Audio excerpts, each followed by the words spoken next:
Hello and welcome to this edition of Business Spotlight. My name is Reza Kodudus from Action Coach, and I'm delighted to be joined today by Phyllissa from Pop-Up Painting. Hi, Phyllissa. Hi, good to see you. Good to see you too. So Phyllissa, you are the MD of Pop-Up Painting. Thank you for coming on the show. And I just wanted you to kind of start with telling us a little bit about your business, if you would, please. Thank you. So pop-up painting and events is a social entertainment company where we encourage people to unleash their creativity, wine glass in one hand, paintbrush in the other, and come along and create your own version of Van Gogh's Starry Night or a London skyline or that kind of thing. And we focus on the entertainment and sociability of the event rather than it being a class. People do go away with tips and ideas, but really it's about the enjoyment of the event. Sounds like a lot of fun. And how long have you been doing this, by the way? We've been doing this for just over 10 years and have painted with about 70,000 people. Wow. And is it just a corporate, or anyone on a personal level can get involved or book you guys in? How does that work? So it's for everybody. And we paint mainly we have about 100 events a month. We're the biggest of our type in the country. We have about 100 events a month, and about 80 of those events are public events in many cities, and about 20 of them are corporate or private events. Okay, great. And so what inspired you to start the business? I know you have some business partners that you started the work with. What was it that got you started? So it's a bit of an unusual tale. I was actually a leader in healthcare, and what has Right. healthcare got to do with this? So I was at the top of my game in healthcare, and I decided to take a break from it after nearly 30 years. And a friend of mine, who was actually a pilot, told me about sip and paint in America. This is about 12 years ago. And he said, why don't you bring that to the UK market? And I said, oh, I'm a healthcare leader. Why would I want to do that? And he said, no, you're not. You're an innovator. So I went away and I thought about it. And indeed, I had brought lots of healthcare innovations into the UK. And I thought about it and I thought it's the same skill set, bringing a new product to market and developing a business on the back of it. That's what I had done previously. So I went to America with our director of marketing, and we tried the event, but we'd actually already set the company up at that time. We knew we were going to do it.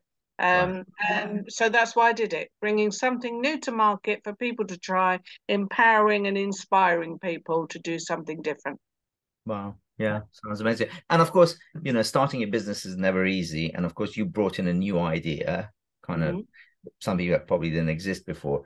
What were the challenges in the early days? Well, So there were little bits of this going on. There was an artist who would run a few events in a pub or something like that, but there was nothing sort of professional and scalable.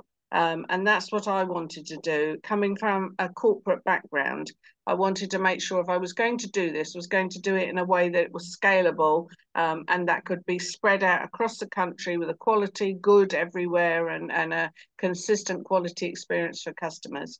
Um, the challenges were, as in all bringing all new products into the UK market. The UK market is a reticent market. It isn't as hungry and as quick to adopt as America, which was the forefather in this business area. right. And so it's difficult to convey the concept of what is sip and paint. What do you mean I can paint a Van Gogh, in an evening? So conveying the concepts and marketing was really important.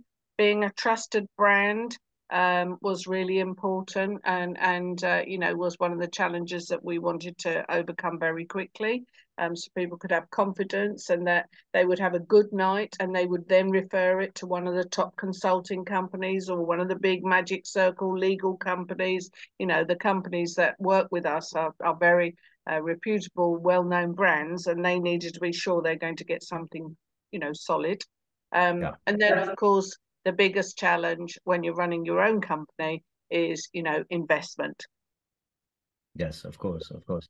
And I guess, we learn along the way. What were the biggest learnings for you from the early days, or even, all the way to today? Well, what are the sort of, what advice can you give other entrepreneurs watching this in terms of, what you experienced? So as a seasoned executive, I learned lots of lessons in lots of business environments. And one of the key things to say is that it's not so different being in a big company to being in a small company. The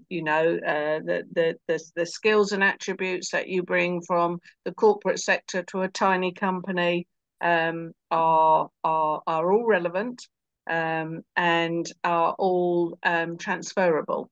Um, the difference is that in a small company, you have to be able to get your hands dirty. You have to be willing, to go from soup to nuts, as they call it.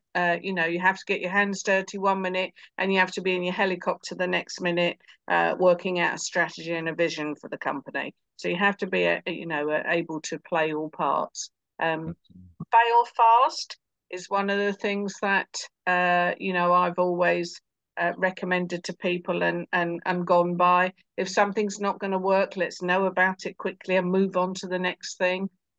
Being light on your feet as an entrepreneur and an innovator, adapt. So when COVID hit, which was obviously a massive impact for everybody, but in the entertainment sector, it was really very significant. And at that point, that was the time to say, is the time to go, or is the time to ride this wave and do something different? And that's what we did. So during COVID, we opened the London Art Bar, which many people may think is crazy. But it was kind of like, there were attractive loans available from government, CBILS loans. And we had time because we were locked indoors. So we Yeah, had time to absolutely. develop the plan, and it was always the vision. So we developed the plan, and we opened the London Art Bar in 2021. So seize opportunities. In adversity, there are opportunities, and look for them and take them. Take risks, but take calculated risks, and be sensible. Yeah, absolutely. As you said, being quick and kind of responding to the market conditions very quickly. Yeah. Yes. Yeah. You Yeah. see that. So you've grown across UK, and you have a sizable team now. What is your approach to hiring people? Because we know kind of in your type in the service industry, the your team is everything, right? So what's your approach to hiring and keeping that team together? So my philosophy is the same in this business as it has been in other businesses that I've led, and that is to hire for attitude and train for skills. So having people that are committed, that have integrity, and that usually are challenging. And lots of people run away from people that are a bit challenging. But actually, I know that you can only grow as an organization if you have people pushing at you. So we do take on people, and we do encourage people to challenge and ask questions and so on. And also, I like to bring on people who are going to ask for forgiveness, not for permission. I want them to do things. If people do things with the best intent and are open and transparent in what they do, if their judgment is a bit off, that's a coaching issue. That's a you support them, and you reflect, and you do something different next time. So it's really about people's energy and ambition, and wanting to be a team player is really important in our business. And in terms of artists, obviously we need a technical skill level, but what's most important for our team is that they can engage and inspire and excite an audience. So we look for entertainers above artists. Yeah, absolutely. So personal qualities over the Yeah. skills they bring to the table, and I really like that um, uh, sentence that you used earlier on regarding kind of using kind of attitude over skills. That's great. Um, so we know obviously setting up a business and having your business in a lot of ways you've had important positions in corporates. Uh, the work-life balance can be a challenge. A lot of entrepreneurs find that. How do you kind of find a solution for it? What is your approach to it? Okay. So I am a bit of a workaholic and I always have been. So that was probably a bonus coming into setting up your own business. You know, you have to be hungry for work. But I do have rules in place. So after about 8 o'clock, that is, I do not look at my emails, never look at my emails, because there may be something in there that's going to upset me or distress me or distract me. So I don't look at my emails after about 8 o'clock at night. And in the morning, I have a bit of an exercise program and I run a little bit. And that's really important. And if something's upsetting me or is difficult or a challenge, go for a walk. Mm. Yeah, absolutely. Yeah, reflect on it, and it's great. Yeah. So outside of those habits that you just mentioned, they're going for a run, they're not picking up the emails, etc. Are there any other habits and routines did help you towards your success? We find successful business people tend to have those habits that they stick to and helps them along the way. Is there anything else that you'd like to share with us? Yeah. So I have a to-do list, but it's short.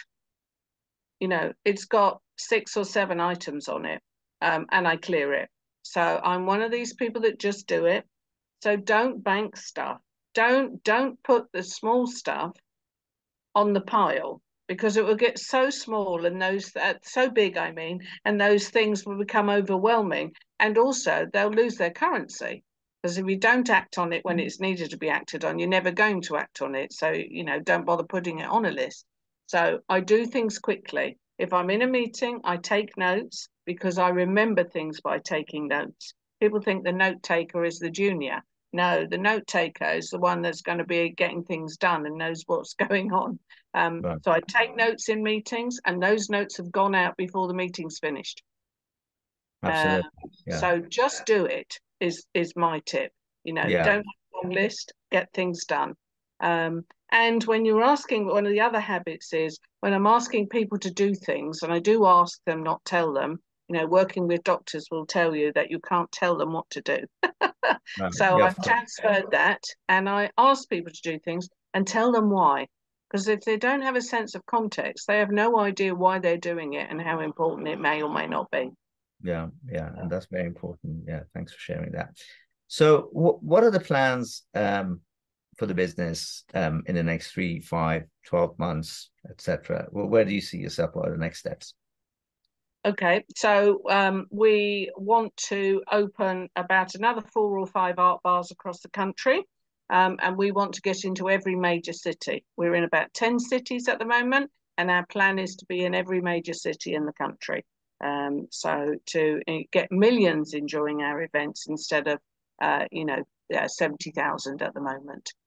So to bring this to more people for them to enjoy it and for team building because if companies want to get more productive, then they need more innovation, and if they need more innovation, they need people to be creative, so they need to give people a chance to play. Absolutely. Now I can see how what you're offering can actually bring to the table and tick so many boxes at different levels. Yeah. So I really appreciate you taking the time today. Really enjoyed our conversations. And there was lots of golden nuggets for everyone to pick and reflect on and apply to their business. So I wish you all the success Thank you. for the future plans and expansion. And it was a pleasure to meet you. Thank you very much. Thank you, Phyllissa.